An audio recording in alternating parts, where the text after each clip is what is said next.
In 2015, astrophysicists Duncan Lorimer and Maura McLaughlin stumbled upon a strangely flickering star. Its radiation pulsed so brightly, they were unable to match it to any known object in the universe. As the story made the headlines, scientists around the world were baffled. Then, astronomers at the Green Bank Telescope confirmed that these light signals were emanating from a star in the Cygnus constellation, 1,200 light-years away.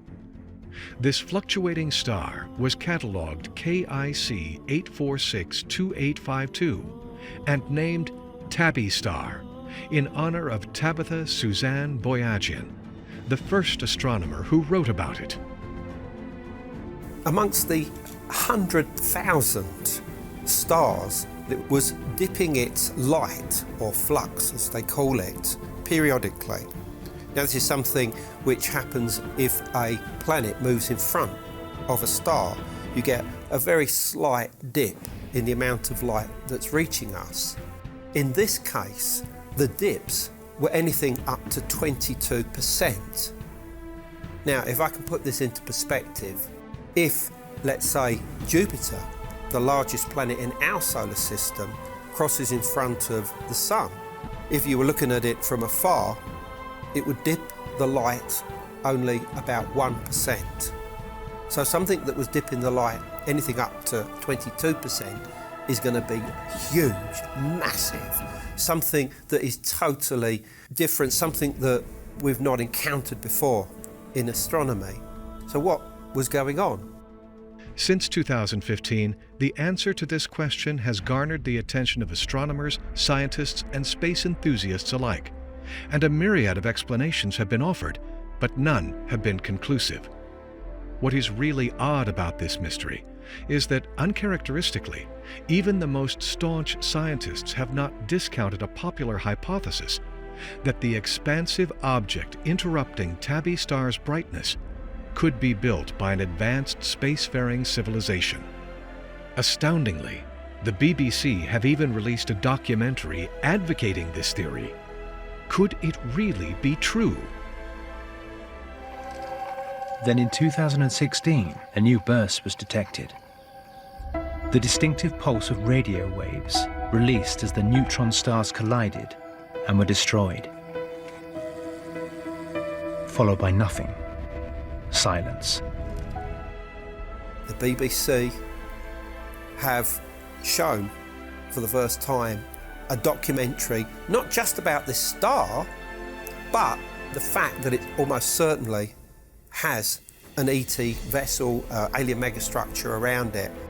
We're not just talking about bacteria, we are talking about advanced civilizations, thousands of years more advanced than us down here on Earth. The question comes is that if there really is a structure around this star, how does it affect us down here? I mean, is it possible that these aliens have been in touch with us in some way, in the recent past, or perhaps even in the distant past? And the question comes down to communication. The star is approximately 1,300 light years from our solar system, which means that when we're looking towards it, anything we see happened 1,300 years ago. So that's around 700 AD. You know, the Maya civilization was still in full flight.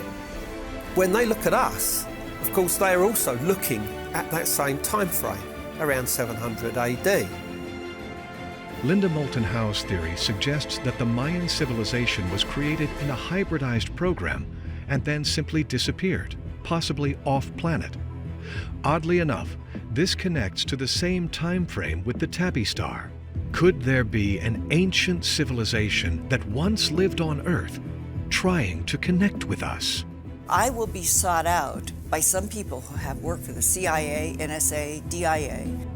There was a man who had said that he had worked for the Central Intelligence Agency, and he said that was the Mayan civilization created in a hybridized program that there was a collaboration teaching that all of the mathematical skills from history then in 850 AD.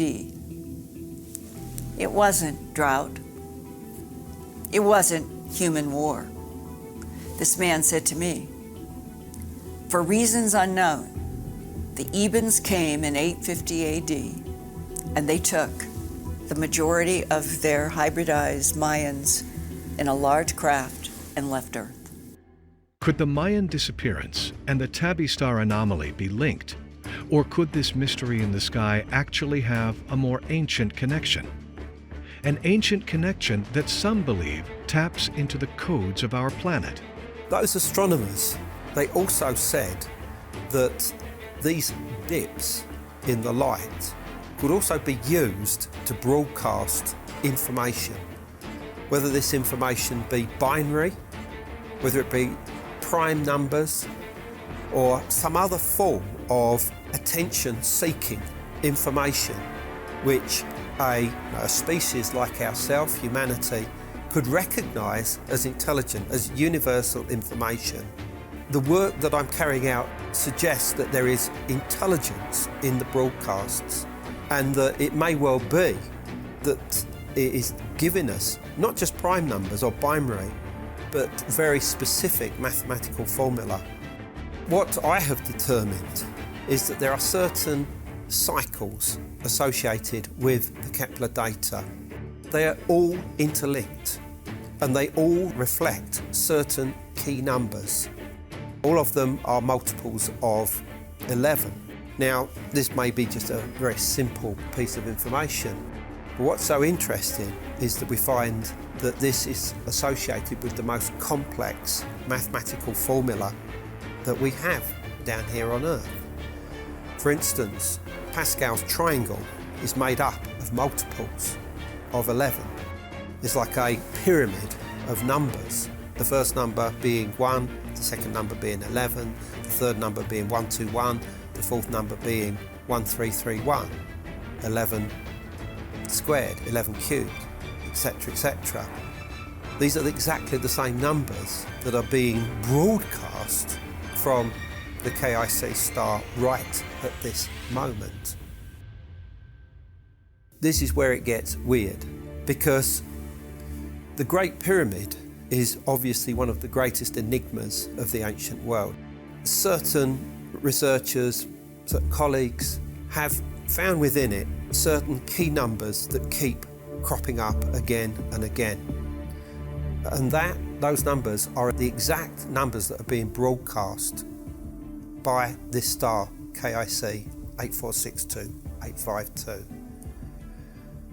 Is this a coincidence? The Great Pyramid and its two neighbours are aligned to exactly the same constellation as where this star is, which is Cygnus.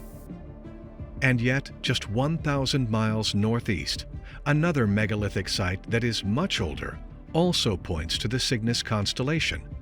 In fact, it's the largest and oldest megalithic site on Earth, Göbekli Tepe.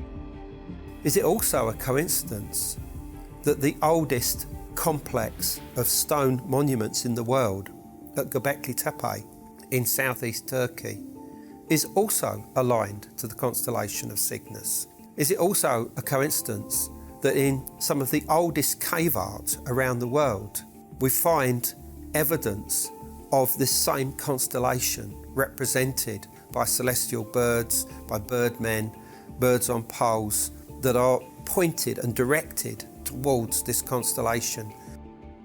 I wish we could get into the minds and into the heads of the people who made these sites all over the world in megalithic structures, that they're all concerned with lining themselves up to the rising point of the sun at certain times of the year.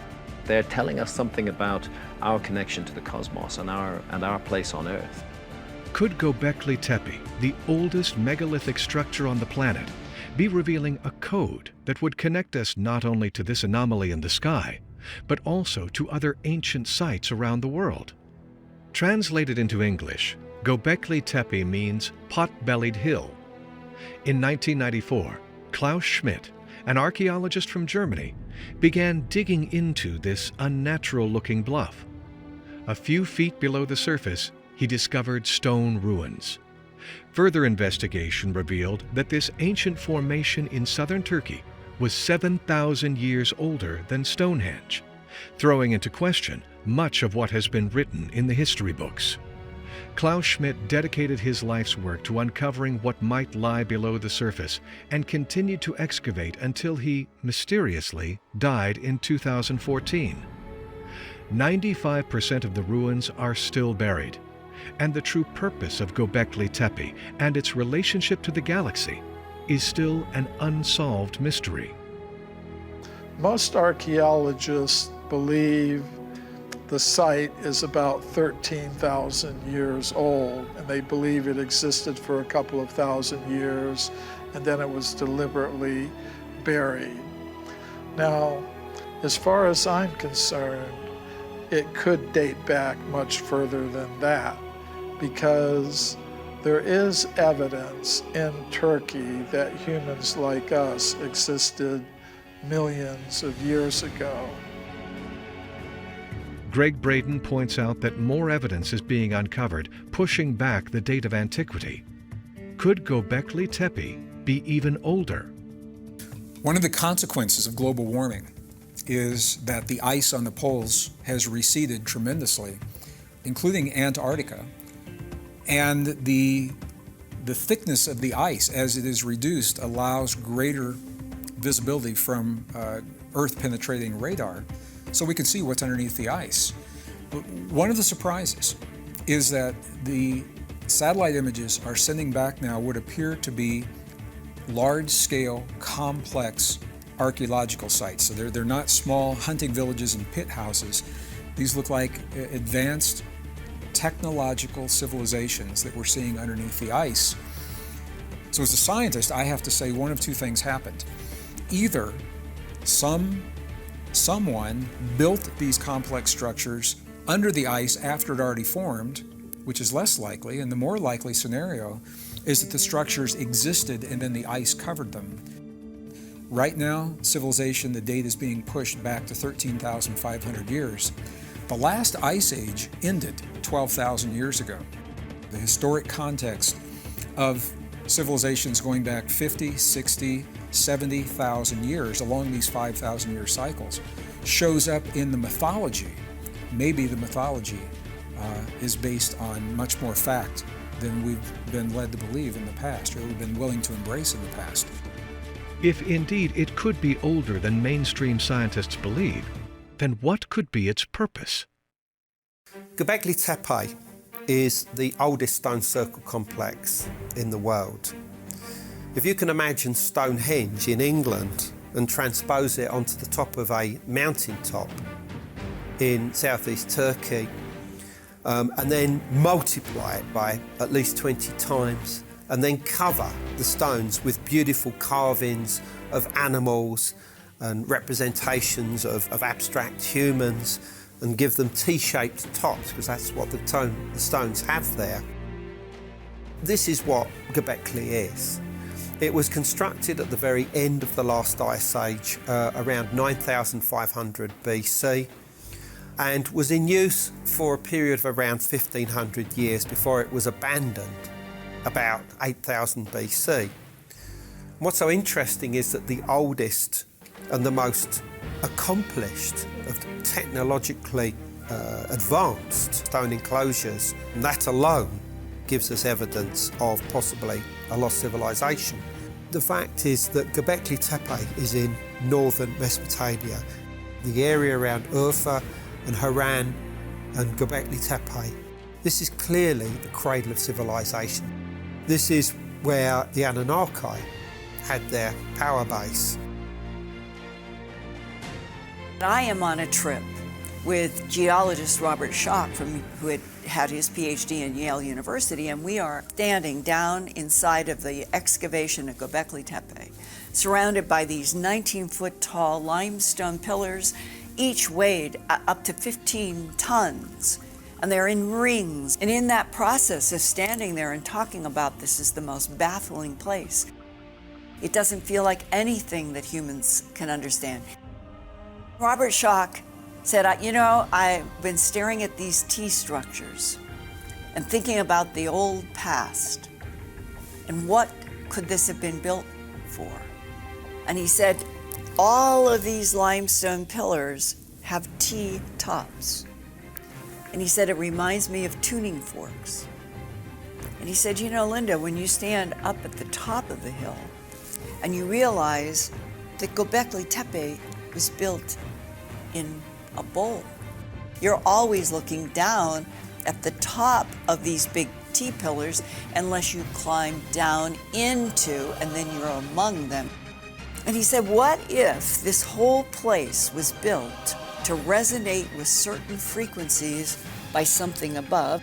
Resonating frequencies on big pillars put in rings. When you look at Göbekli Tepe and you see all of the constructions of the inscriptions of all of the animals of the earth on these giant pillars, it's always been interesting to me that perhaps what these things were a way of recording a standing wave pattern of a certain kind of a life form. For instance, a crocodile exists on a different standing wave pattern than a crane, than an elephant, than a monkey. And perhaps what they were trying to do was, out of a state of preservation, trying to preserve these things, they were trying to preserve stones that actually had those frequencies recorded into them. Could Göbekli Tepe have been an ancient portal constructed to communicate with gods in faraway galaxies? Is it possible that Tabby Star could be a signal for humans to pay attention to this gateway? There is, for example, evidence of very clear, very precise astronomy at Göbekli Tepe. It contains, amongst other things, the world's first perfectly north-south aligned building. You can't do that without astronomy. There are alignments to specific star groups and specific moments of the year. It's a highly evolved site. Shamanic cultures right the way across the Eurasian continent saw the northern celestial pole as the point of exit from the physical world and the point of entry into the sky world. And it was seen as a whole, quite literally a whole, connecting the different universes, the middle world to the upper world. It would seem as if this stone is a signboard showing that journey and the actual course, the route that you would take to reach the sky world. I believe that one of the indicators to our earliest ancestors of a place of great power was the appearance of mysterious lights. It's known that a lot of strange light phenomena is seen in those very mountains where Göbekli Tepe is sighted. We call them UFOs today, but these type of phenomena have been occurring for many, many thousands of years, arguably since the beginning. I think that our ancestors would have seen these as important signs that here were places where you could establish points of contact, portals if you like, with the other world, and that by building your monuments here, that link with the stars would be stronger. The downloads of information that create civilization would be stronger. Pillar 43 at Göbekli Tepe is a signboard for the shaman who would be achieving altered states of consciousness within the enclosures and then journeying in an astral form to the upper world. Perhaps a deeper understanding of the relationship of these ancient monuments to Tabby Star and other galaxies is the key to understanding who built them and why. You know, I've not examined aerial views of Göbekli Tepe, but the fact that some people, some researchers are equating that with a star map that depicts our relationship would be a perfect match for not only the Egyptian culture, but for what we've discovered in the construction of the pyramids themselves and the fact that this harmonic relationship exists between this star And it could very well be that what that cosmology was meant to encapsulate and describe is this idea that our star is interacting harmonically with these other stellar bodies. And it could be that this ancient extraterrestrial race that came to visit here not only understood that, but are following that as a sort of harmonic map around the universe. If it is indeed true that Göbekli Tepe is a gateway to other galaxies, then perhaps somehow its architects knew a global catastrophe was imminent and buried this ancient technology to protect it. As the excavations continued, a number of surprising things began to become clear. First off, this pot-bellied hill and this whole site had not been covered up by natural sedimentation. After being in use for about 1,000 years, it was deliberately buried by whoever was involved with it. This was not some invading army who came in and smashed it up. This was in a kind of preservation. You must envisage teams of hundreds of people with sort of buckets filled with stone and rubble, and they're coming and they're pouring it in on top of the existing stone circles. And they just keep on pouring until every stone circle is covered. Could the knowledge that has been covered up preserved the mythology from almost every ancient culture? Göbekli Tepe is a kind of it's like a potpourri of cultures. You see a lot of Sumerian influence. There's a lot of Egyptian symbolism in Göbekli Tepe as well. There's Hindu influence in there as well, Japanese. And the fact is, this is where you start getting to this grey area. Where does it come from? Was there a world's book, a central point where everybody got their ideas from? It seems to me that Göbekli Tepe is almost like a microcosm of so many cultures around the world that supposedly never shared information with each other. And now we begin to realize actually they got around much more than we gave them credit for. Could the big secret at Göbekli Tepe be the connection of every culture from around the world? And could it have been discovered at the right time to reveal information? There are many who believe uncovering the answers to these questions will transform how we understand ourselves. I would be lying if I said I knew what was exactly buried at Göbekli Tepe, but I think what you can do is draw a lot of similarities and parallels to some of these other megalithic sites and get some pretty decent scientific insight into what they were trying to accomplish.